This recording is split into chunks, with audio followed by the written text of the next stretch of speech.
Communication versus challenging inside of a relationship. That's the conversation we're going to have here today on Relationship Thursday. Now, the reason I'm on this topic is because I want to kind of up front destroy this thing that we keep every time a woman says something or speaks up. Guys instantly want to say she's been masculine. I don't buy any of that. Um, it's those are guys that have, from what I've seen, ego issues. They want to be controlling. They don't want to be called that and told that. Some people like, I don't play with the word narcissist, but that would be they would fall into that category in most instances. It's kind of like they believe that they are some kind of god or whatever, and the woman is here to serve them. That is so naive. That is so, I can't even say caveman because I don't even know if cavemen thought like that. But the bottom line is now women in the olden days, and I'll get back on the topic we're talking about here. You guys will understand why I started here. But back in the days when women didn't work, they pretty much put up with a lot. They really pretty much didn't have a choice.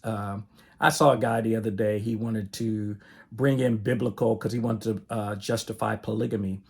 And he was talking about in the older days in the Bible, the king, all the different kings and all the different people that had all these wives and concubines. And so it tells you that it's okay. And again, I'm not saying here good, bad, right, or wrong. That's up to you to decide. But I laugh when I hear stories like that because you're comparing different times. You're comparing even biblical times when the women didn't work. So how's she gonna eat? How is she going to have a roof over her head? You're willing to be one of 5 wives in order to eat, in order to have a roof over your head, if that's what it took. But we're in different times where women actually work. They have their own jobs. They make their own money. They can take care of themselves. Now you actually have to have a relationship.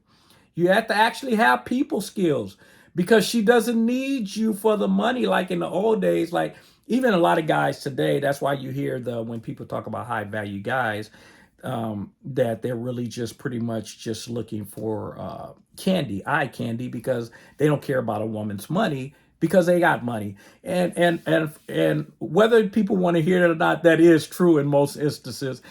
They're not worried about your money. Most guys don't go in a relationship like where she work is going to depend on where I date her, whether I date her or not. That's usually definitely comes from a woman's side. Guys usually don't care. If he's attracted to her, we're in. Just like when you go talk to your friends, only thing they want to know is, man, how she look. When women go talk to their friends, first thing is, what does he do? How can he take care of you? So that, unfortunately, again, whether we like it or not, that's usually the two sides on the way that works.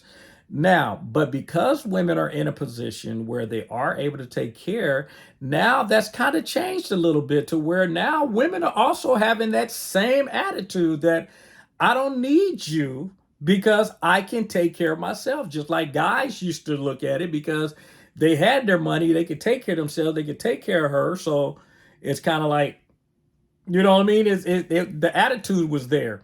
Now you got the challenge in this particular culture where both parties are working, both parties are making money, both parties are at a point where they feel like I don't need the other party, which could be actually dangerous, good and bad.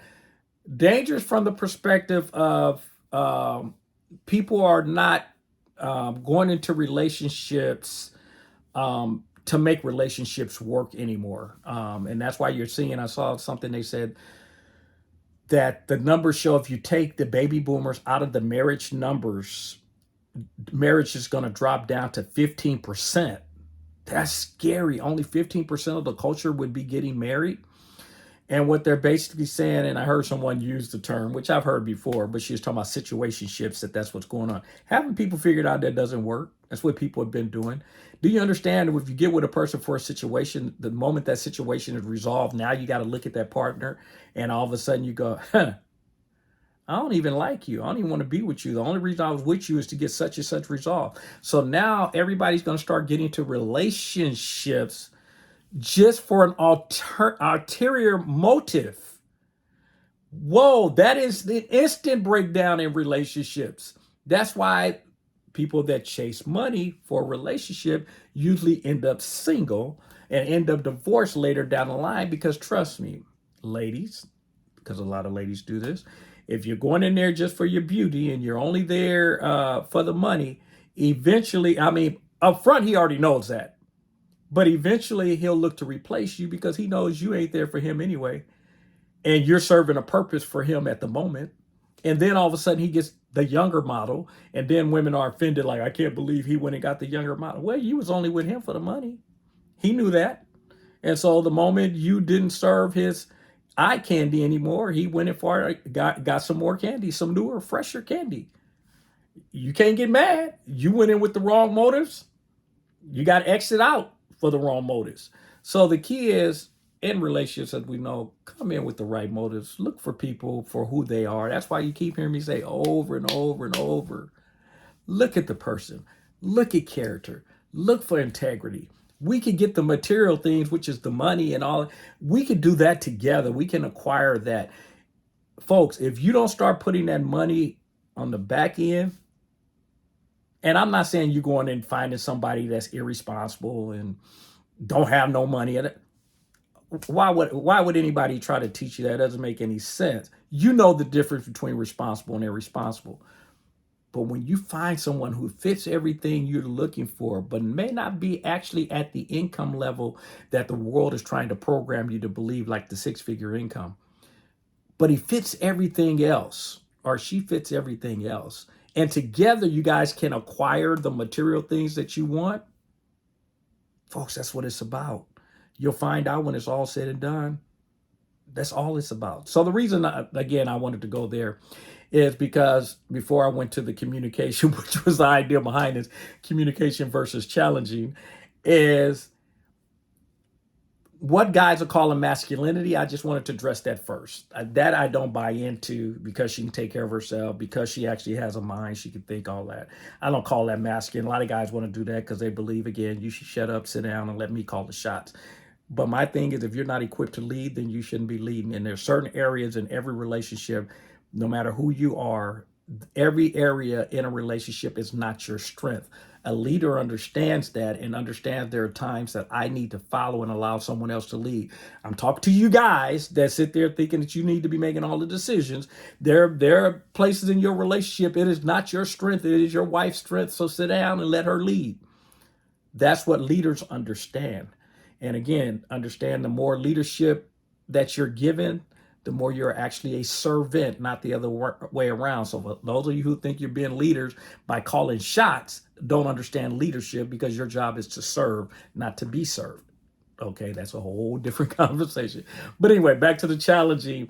That's why I said I wanted to address the masculinity and then understand where that would be true, or where a guy would really feel like you're being masculine, is if you're challenging him in terms of you're coming across with your voice, your tonality, your actions, or whatever, almost in an attack mode, where you're challenging him, making him feel like he's being threatened, either verbally or physically.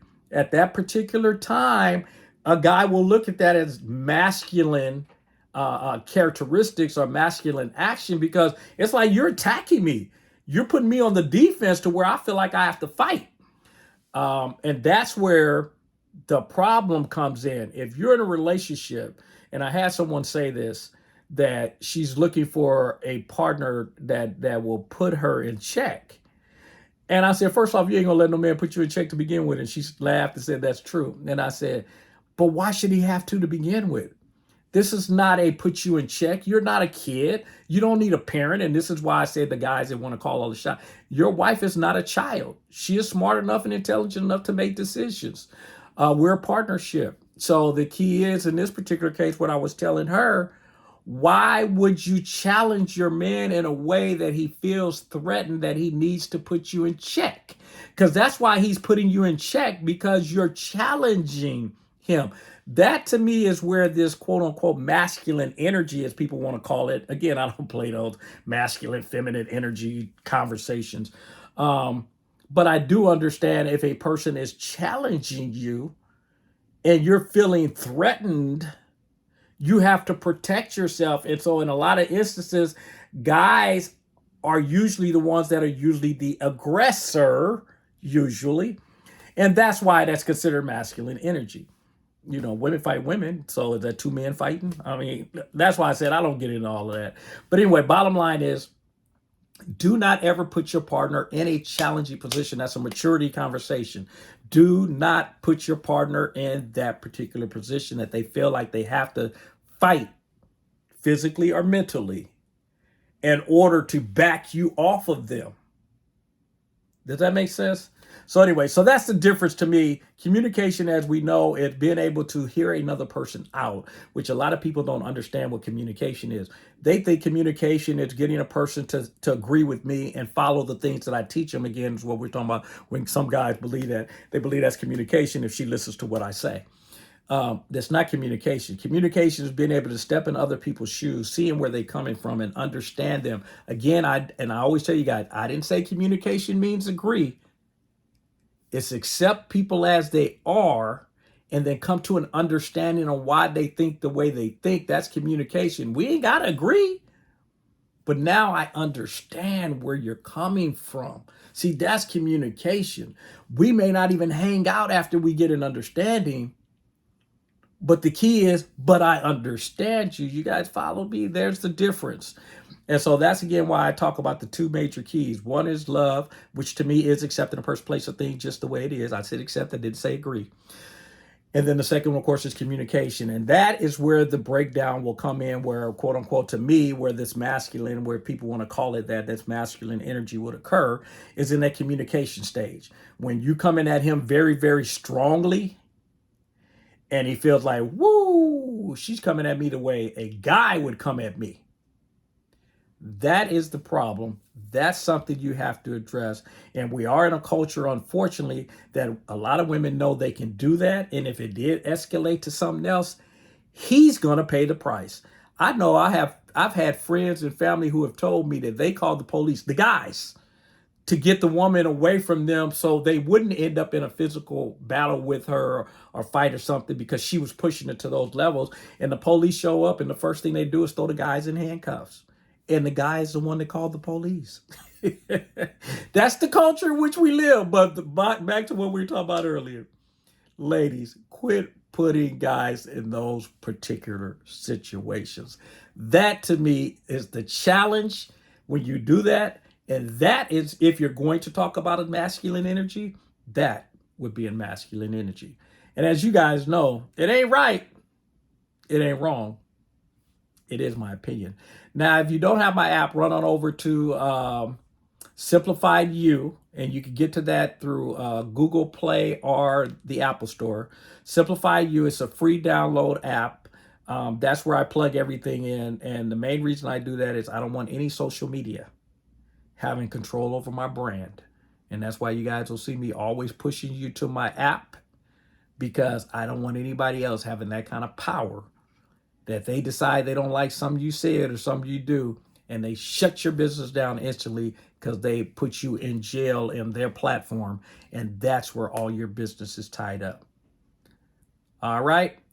Go over there, get it, and enjoy it. Oh, inside of there, I also put my book, the Relationship Success Handbook, Get Rid of Your Problems, Not Your Partner. That's actually inside of the app. So you get that free, which again is it's on sale in Amazon, but I'm showing you how to get it free. All right, I'll talk to you guys on what is that? Self-Love Monday. All right, take care. Bye-bye.